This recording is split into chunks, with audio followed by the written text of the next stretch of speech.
Hi,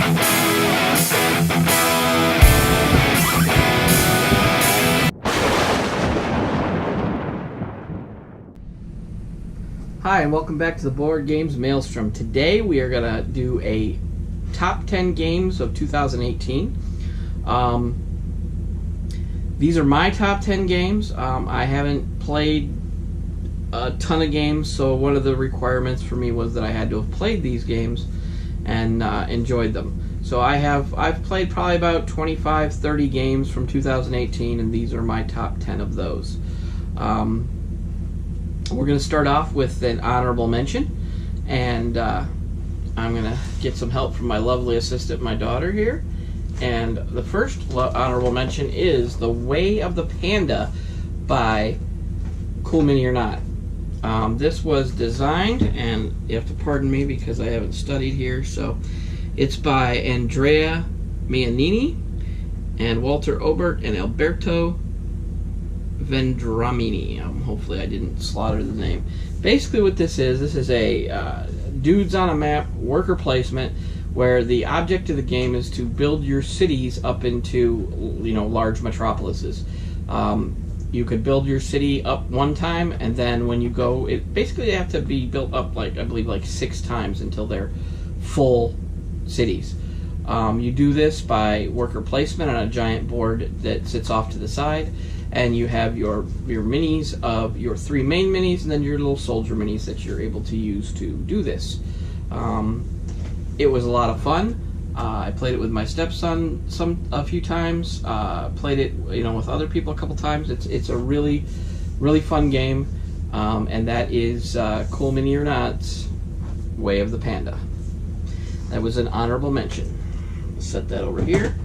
And for my next honorable mention is a game that I kickstarted through a local game store, and I'll be honest with you, I didn't think this was going to be all that fun. It just looked interesting. It looked like something I should try out. I didn't think it was going to be a load of fun, but in the end it did end up being fun. A lot more fun than I thought it would be. And I don't know, maybe that's because of the toy factor, maybe it's because of many other reasons, but my next honorable mention and last honorable mention is Fireball Island, Curse of Volcar. I played this with my stepson and my wife, and it was a big surprise. There's a little bit of strategy in it. It's a very quick game. It really didn't last very long. Your basic idea is you want to get onto the island, grab some treasures, grab some snapshots, and get off the island without losing a bunch of that stuff. And there's some set collection with the photographs. You want to get on and then escape on the helicopter, and then the person who has the most treasures and snapshots and set collections and stuff wins the game. It was a lot more fun than I thought it would be. It was fun trying to knock people down with the fireballs. I don't say that I was very successful with that all the time, but we did do that. And the second honorable mention before my top 10 is Fireball Island by Restoration Games. And now we're going to dig into the top 10. The top 10 starts off with a game that I played at Origins with my daughter and my wife. We enjoyed it a lot, and I decided to pick it up and get it for the family at home. And that is a game by Cool Mini or Not and Horrible Games, and that is Dragon Castle. It's a tile-laying game. This is a game by Lorenzo Silva, Jean-Marie Hack, and Luca Ricci, and it's basically a mahjong type tile-laying game where you're taking from the main mahjong pile, using it to build your own castle on your personal board, and gaining points for capping off the highest towers that you can make. It's a very interesting game. It was really different from a lot of games that I've played in the past. It's 2 to 4 players, ages 8 and up. It takes about 45 minutes, so it's not a super long game, which is a plus. But that is Dragon Castle at number 10 by Cool Mini or Not. My next game at number 9 was a game that I picked up at Origins. It was at the Renegade Games booth, and I noticed it because up front there was a giant llama I believe his name was Alfonso. And so we kind of fell in love with Alfonso, and so we decided to pick up the game, and that is Renegade Games Altiplano. This is for players 12 and up, 2 to 5 players. It's a very dynamic board. You set it up around in a big circle, and you have to move from place to place. A lot of strategy, a lot of thinking, a lot of fun. It's basically an engine building game where you're trying to score points and store things up to get the most points in your warehouse. And they just came out recently with an expansion for this called The Traveler. Have not had a chance to pick that up yet, but I will do so very soon in the future. This is by Rainer Stockhausen, and it was published by Renegade Games, and that is Altiplano, my number 9. My number 8 game I just got within the last week, and we've played it a few times. It's first came out in a German version at, I'm sure it came out earlier this year. It was nominated for the Kennerspiel des Jahres. I don't know if it won or not. It might have, but this is republished in America by North Star Games and Wolfgang Warsch, who had 3 games that I own that we really enjoyed this year, and that is the Quacks of Quedlinburg, formerly known as Die Quacksalber von Quedlinburg. And basically what this game is about these quacks, these horrible doctors that are at a festival. They're brewing potions to impress the other quacks that are at the festival, and it's a very simple game to pick up. I taught my wife very quickly. I don't know if it says it is a winner. It got the Critics Game of the Year, and I believe it did win the Kennerspiel des Jahres, and it was a very fun game, very easy to pick up, addictive. It's a bag building game. And I mean, a lot of good stuff. A lot of good stuff in this box. A lot of fun. That is North Star Games, The Quacks of Quedlinburg. That's my number 8, I believe. Number 7 is a game that came out at Origins as well. We had a big presence at Origins. We did a lot of interviews there. This game is by Stronghold Games, and it's a roll and write, and it's a mixture of the roll and write games and the heavy train games. This isn't really heavy, but it kind of like gives you that experience in a very short time. And that is Steamrollers by Mark Garretts, published by Stronghold Games. It's 3 to 5 players, 13 and up. It takes about 30 minutes. It's got a pad of maps on it that you can use. My suggestion, if you own a laminator or know somebody who does, like my sister has a laminator, I can laminate these, use dry erase markers, and then you don't ever run out of sheets, which is a good thing. It was a lot of fun. There's some dice rolling. It controls what kind of tracks you can lay down. It controls the cities that you can go to, the things you deliver. It's in the same vein as, let me see if I can locate it on my shelf. I probably can't. But some of the heavier train games that are out there, I'm sure you know what they are. My mind is blank. I'm old. What do you expect? So anyway, that is my number, and this is how old I am. 10, 9, 8. This is my number 7, Steamrollers.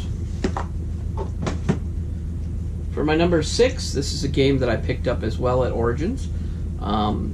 This was by one of the heavier game companies, but it's not really a heavy game. It's a medium weight game, and that's by Capstone Games. And the game was done by Bernard Einstein and Ralph Beinert, and that is Carthago. And this is it's another one of those dynamic boards where it's not just a board you slap down on the table. It's different pieces that sit around. It's not difficult to teach, but it is. There is some strategy. There's some thinking. You're basically taking your turns, acquiring ships, fighting other ships, acquiring goods, and building up your storehouse in order to win the game. It's a Euro. It's for sure a Euro, but it's a lot of fun. I like the thinkier games. Had I gotten to play Brass Lancashire this year, I'm sure that I would have liked that, and it would probably be in my top 10, but seeing as how I haven't gotten it, it is not. So this is my number 6, Carthago. My number 5 is another game that came out at Origins, and it is another Cool Mini or Not game. Surprise. I did not pick it up at Origins. In fact, I didn't even demo at Origins, but I did pick it up later through Board Game Geek, and that game is Gizmos. This is definitely an engine-building game. This is by Phil Walker Harding, published by Cool Mini or Not. Ages 14 and up, 2 to 4 players, takes 40 to 50 minutes, and it is a rather short game, and there's like a pardon me. There's like a marble bin, and there's all kinds of marbles in it. It's kind of like a potion explosion marble dropping system, only there's one lane instead of the 5 or 6 that are in potion explosion. You purchase cards, you put them in your engine. Putting these cards in your engine allow you to do more things as it goes along, and it eventually builds up and builds up and builds up and builds up until enough cards are played that, I think it's 15 or 16, enough cards are played that a winner last round is called, and then the person with the most points wins the game. But this is very cool. You put your marbles in a little ring that sits on the table, and that ring is, you can only store so many, but based on cards and machines that you pick up, you can increase the amount you can store. A lot of different ways to go with this. It's a fun game, it's a quick game, and that is Gizmos by Phil Walker Harding, published by Cool Mini or Not. Alright, we are now into the top 4. And at number 4 is a game I recently picked up, and we sat down with it, and it's a lot of fun. It's basically what technology can be, what technology integrated into a game can be, especially in this type of genre. I mean, in the past there's been Sherlock Holmes Consulting Detective and other games along that vein, but this uses your cell phone and an app, and it allows you to virtually look at scenes and solve crimes. And that game I am talking about is, by Lucky Duck Games, the Chronicles of Crime. I guess I could have given a honorable mention to another one that came out similar to this year, Detective, a modern crime board game, but I really haven't gotten to play it all that much, so I mean, it was just basically an hour or so, and I really can't get a good feel for it. I know that's probably a lot more heavy on the reading than this is, but this uses QR codes in an app. You scan people to talk to them, you scan other objects while you have the person, highlighted on your app, and you can ask them questions about certain items. You can decide if they're lying. You can solve the case, and there are 5 cases in this, same as 5 cases in Detective, but this gives you the feel of hunting down killers, and the first mission that we've worked on, I don't want to ruin anything, but there's a lady who had come to some nefarious end at a park, and it is your job to figure out who did it and why. So this is a big recommendation from Lucky Duck Games. Get the goggles that slide on your phone, makes it even more fun, and that is the Chronicles of Crime. Alright, top 3. Number 3 is a big, giant, heavy game. I got this at a Kickstarter earlier this year. There was an option that you could pledge at a certain level, and this was a previous Kickstarter, this is for the new Kickstarter, but I got this year. You could pledge at a previous level, and you could get the game that they had already in their warehouse, so you wouldn't have to wait to get it. But this, I'm pretty sure this came out this year. In the beginning of the year, I think Kickstarter's got their main, and then they re-kickstarted it like in October for the expansion that's coming for it. But for that, and my daughter's having a hard time carrying this one. Oh, I think she might have been on camera. This is by Mike Elliott, and that is Thunderstone Quest. This is a card-driven game that gives you the feeling of delving into dungeons. I don't know if you can even get it all on camera. It's huge. There's all kinds of cards, and they fit very nicely into the game box. As far as for players, it's I believe it's pretty much not sure exactly what the players are. Let me find them on the box. Ages 14 and up. Takes 60 to 90 minutes, and it's 2 to 4 players. I've played it only with 2, so I don't know what it's like with the with more players. But I'm hoping to get this to the table more often this year, and this next coming year, and we will get to play some more of the adventures. But this was an awesome game, and that is Thunderstone Quest. So move this over to have room. Number 2 was a game that I kickstarted. It was one of my most anticipated games for this coming year. I think it might have been my 1. I'm not sure. You have to go back and check that video out. But that might have been my number 1 most anticipated game. And it came in at my number 2 game of 2018. It is a sandbox game. It's a game in which you can do whatever you want to score the victory points you need. And if you know me at all, you'll know that Western is a theme that I love. So this game by Colossal Games, Western Legends, I did get the Kickstarter with the 2 expansions, so there's plenty of replayability in it. And this is by Roland, let me see, my old eyes don't work, Roland McDonald. Oh, that's the illustrations. And the game is by Hervé Lemaitre, and that's the game design by Hervé Lemaitre. And it says on the back here, on the side, 2 to 6 players, 90 to 120 minutes, 14 and up. Pretty cool. There's a random element with the cards that you get when you go in on duels and that sort of thing. But, you know, for the most part, you know, you can do whatever you want. You can mine gold. You can rob the bank. You can be the good guy. You can be the bad guy. You can be the marshal. You can arrest people. You can just go and take your, you can drove cattle from one place to another. You can rustle cattle by taking them to where they're not supposed to be. This game, the sky is the limit for what you can do. There's a ton of characters, especially if you Kickstarter. There's a ton of characters you can be, and that is why this is my number 2 game of the year. And my number 1 game of the year coming up is even better than this. I mean, they could have been swapped 2 to 1, honestly. They're both really great games. But this is my number 2 by Colossal Games, Western Legends. Ugh, I'm having a hard time keeping this stuff out of range.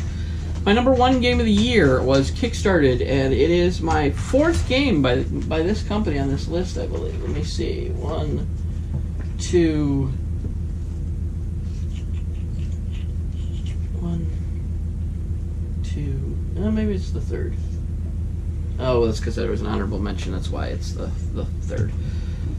It is the 4th game on my list, including honorable mentions, and that is a Kickstarter that I went all in on pretty much. And this is a game by Eric Lang, published by Coleman or Not. It's a dudes on a map type of game. It is Rising Sun.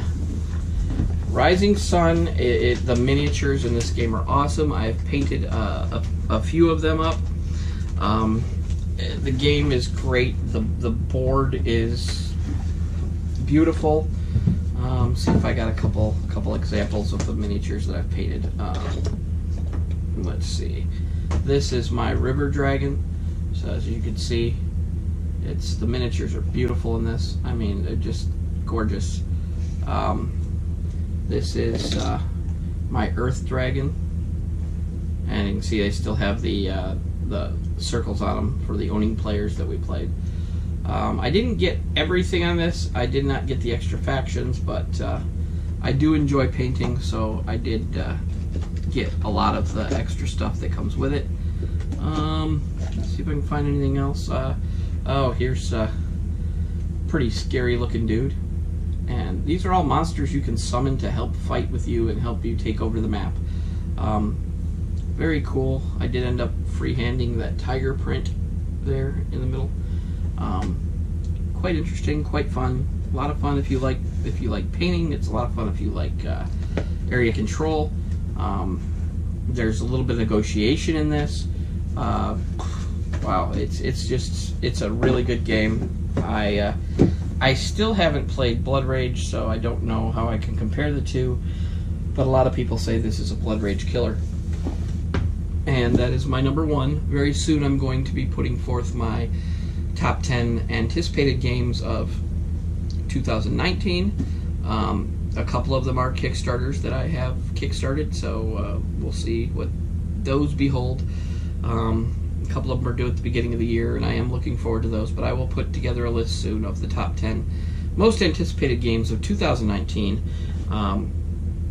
This was my top 10 of 2018. These are all games that I have played and I do own. There's a few games I played that I don't own that are okay, but this, for right or for wrong, there's no right or wrong in what you enjoy. So this list is ending up with number 1, Rising Sun by Coolman You're Not, and I want to thank you guys for stopping by to check out my list, and I hope you'll stop by again. Thanks for being here at the Board Games Maelstrom.